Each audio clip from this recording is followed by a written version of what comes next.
Okay, I was asked to show how you can plot data against hours elapsed since a particular time. So here I'm going to plot magnitude from the RBSP spacecraft. And you use the MASH data tool to get those time tags.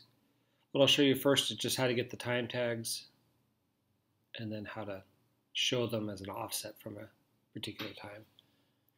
So there I'm pulling out the particular thing. So you notice I just click on the left and then drag to the right to do a new one.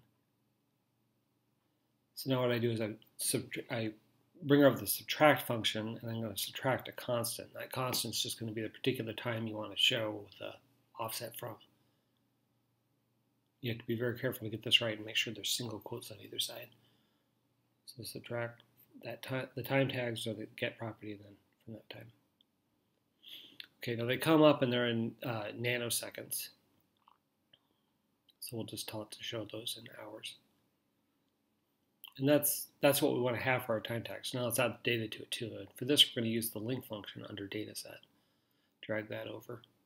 And then it just happens to guess that the Y value should be DS, which is what we're looking for. I need to change the units again here.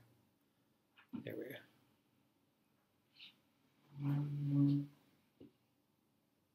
Hope that's clear.